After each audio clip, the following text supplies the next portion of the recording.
Bismillahirrahmanirrahim. Dear students, welcome to educational channel KMCH.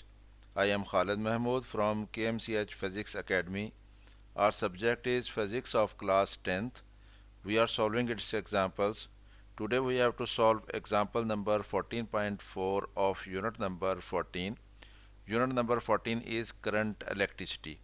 Let us see the statement of example number 14.4. If two resistors of 6 kilo ohm and 4 kilo ohm are connected in series across a 10 volt battery, then find the following quantities. हमारे पास दो resistors हैं, एक 6 kilo ohm की है और दूसरी resistance जो है वो 4 किलो ओम की है। हमने उनको सीरीज़ में अटैच किया हुआ है और उसके साथ एक 10 वोल्ट की बैटरी लगाई हुई है और हमें ये कहा गया है कि ये क्वांटिटीज़ मालूम करें। Number A, equivalent resistance of the series combination, यानी दोनों रजिस्टर्स जो हैं जो सीरीज़ में लगे हुए हैं इनकी इक्विवेलेंट रेजिस्टेंस क्या होगी, ये मालूम करना है। और बी पे हमें कहा गया है the current flowing through each of the resistance, यानी हर रेजिस्टेंस में से कितना करंट फ्लो होगा ये मालूम करना है हमने। और सी पे हमें कहा गया है potential difference across each of the resistance, कि हर रेजिस्टेंस जो है उसके क्रॉस पोटेंशियल डिफरेंस कितना होगा ये मालूम करना है। पहले हम इन दोनों रेजिस्टर्स को सीरीज़ में लगा के एक सर्किट बना लेते हैं ताकि हमें ये क्वेश्चन जो है वो ज़्यादा वाज़ेह हो जाए।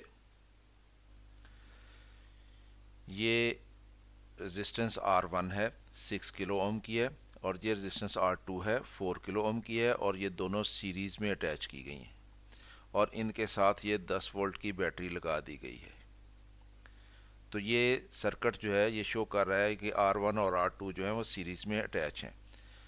यहाँ से जो करंट आएगा यूँ यहाँ से फ्लो होता हुआ इस रेजिस्टेंस में से गुजरता हुआ इस रेजिस्टेंस में से भी वही करंट गुजरेगा, यानी दोनों के अंदर से सेम करंट गुजरना है। तो वो करंट आई जो है ये हमने मालूम करना है, एक चीज़ तो ये मालूम करनी है। दूसरा, हमने इस रेजिस्टेंस के अक्रॉस वोल्टेज इसको हमने V1 रखा, ये मालूम करनी है कितनी होगी। फिर इस रेजिस्टेंस जो R2 है इसके अक्रॉस यहाँ पे पोटेंशियल डिफरेंस कितना होगा, V2 हमने इसको रखा, ये हमने मालूम करना है। और फिर हमने इन दोनों की इक्विवेलेंट रेजिस्टेंस मालूम करनी है। लेट रेजिस्टेंस 1 इसको R1 रखा हमने, 6 किलो ओम है। रेजिस्टेंस 2 इसको R2 रखा, ये 4 किलो ओम है। वोल्टेज ऑफ बैटरी जो हमने बैटरी अटैच की है उसकी voltage V is equal to 10 volt है। हमने मालूम क्या करना है, इक्विवेलेंट रेजिस्टेंस यानी RE मालूम करनी है, दोनों की सीरीज़ कॉम्बिनेशन में लगी हुई हैं उनकी इक्विवेलेंट रेजिस्टेंस क्या होगी। Current passing through each resistance I मालूम करना है हमने। Potential difference across resistance R1 इसको V1 रखा है हमने, ये मालूम करना है। और potential difference across resistance R2 इसको V2 रखा है, ये हमने मालूम करना है।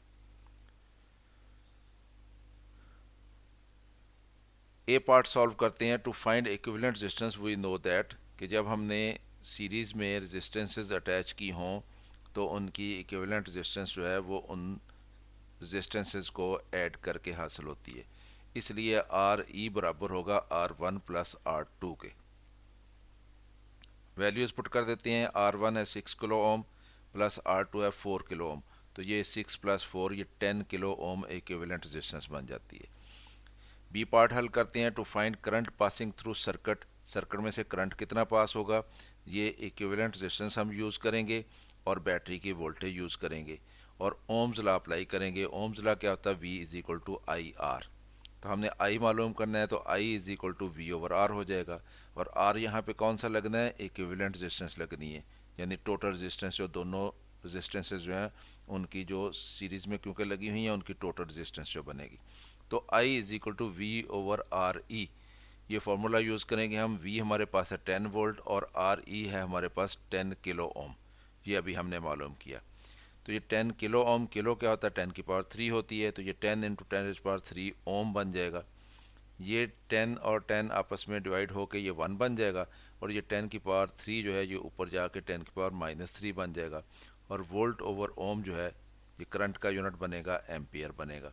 तो ये 1 इंटू 10 की पावर -3 एम्पियर करंट आ गया हमारे पास। और 10 की पावर -3 क्या होता है, ये मिली होता है। तो इसका मतलब ये कि ये 1 हो गया, ये मिली हो गया, ये एम्पियर हो गया, तो 1 मिली एम्पियर करंट पास करेगा उस सर्किट में से। और क्योंकि 1 मिली एम्पियर करंट सर्किट में से पास होगा, इसलिए हर रेजिस्टेंस में से इतना ही करंट पास होना, क्योंकि करंट के लिए एक ही पाथ है और दोनों रेजिस्टेंस जो हैं वो सीरीज में लगी हुई हैं, तो इसलिए दोनों में से जो करंट गुजरेगा वो 1 मिली एम्पियर ही होगा। Thus the same current of 1 milliampere will pass through R1 and R2. Hence current passing through each resistance is 1 milliampere. Now to find potential difference across R1 हमने मालूम करना है और फिर R2 के अक्रॉस पोटेंशियल डिफरेंस मालूम करना है। तो हमारे पास ओम्स लॉ होता है V is equal to I R, और V1 मालूम करना है हमने, और वो रेजिस्टेंस कितनी है R1 है, और उसमें से करंट कितना गुजर रहा है I गुजर रहा है, इसलिए V1 is equal to I R one, ये फार्मूला यूज़ करेंगे हम रेजिस्टेंस R1 के लिए। I करंट कितना गुजर रहा है ये अभी हमने मालूम किया है, 1 इंटू 10⁻³ एम्पियर गुजर रहा है, और R1 रेजिस्टेंस कितनी है, वो 6 किलो ओम है, तो 6 इंटू 10⁻³ ओम बन जाएगी। तो ये 10⁻³ ये 10⁻³ ये मल्टीप्लाई होंगे तो इनकी पावर्स जो हैं वो इकट्ठी हो जाएंगी, तो ये 6 1 के साथ मल्टीप्लाई होकर 6 आ जाएगा, तो 10 की पावर ये 3 आ जाएगी और ये -3 आ जाएगी, तो 3 - 3 10⁻0 बनेगी। 10⁻0 क्या होता है, ये 1 होता है, तो इसलिए ये हमारे पास 6 एम्पियर ओम, और एम्पियर ओम क्या बनेगा, वोल्ट बनेगा, वोल्टेज का यूनिट। तो इसलिए V1 जो है वो 6 वोल्ट हमारे पास आ गया, कि जो हमारे पास रेजिस्टेंस R1 है 6 किलो ओम की है, उसके अक्रॉस जो पोटेंशियल डिफरेंस होना है वो 6 वोल्ट होना है। Now to find potential difference across R2, R2 के अक्रॉस पोटेंशियल डिफरेंस कितना होगा, ये V2 हमने रखा, V2 ओम्स लॉ अप्लाई करेंगे, V is equal to I R होता है, क्योंकि R2 के अक्रॉस हमने मालूम करना है पोटेंशियल डिफरेंस, इसलिए R2 आएगा, और जो करंट R2 में से गुजर रहा है वो ये साथ आएगा यहाँ पे, तो I R two, V2 is equal to I R two. तो I कितना है, वो तो दोनों रेजिस्टेंस में से सेम था, यानी 1 मिली एम्पियर, 1 इंटू 10⁻³ एम्पियर बनेंगे, और R2 कितना था, 4 किलो ओम, 4 इंटू 10⁻³ ओम बनेंगे, तो उसी तरह से ये 4 1 से मल्टीप्लाई होकर यहाँ पे आ जाएगा, और 10⁻³ और 10⁻³ को मल्टीप्लाई करेंगे तो 10⁻³ - 3 हो जाएगी, और ये 10⁻0 हो जानी है, ये 1 हो जानी है, तो हमारे पास सिर्फ 4 रह जाएगा, 4 एम्पियर ओम, और ये क्या बनेगा, वोल्ट बनेगा। तो इसलिए V2 is equal to 4 volt आ गया हमारे पास। तो दूसरी रेजिस्टेंस जो है R2, उसके क्रॉस जो पोटेंशियल डिफरेंस होना है वो 4 वोल्ट होगा। तो बैटरी हमारे पास 10 वोल्ट की थी, 6 वोल्ट जो है वो R1 के क्रॉस चला गया, और 4 वोल्ट जो है वो R2 के क्रॉस चला गया। 10 voltage across R1 is 6 volt and across R2 is 4 volt।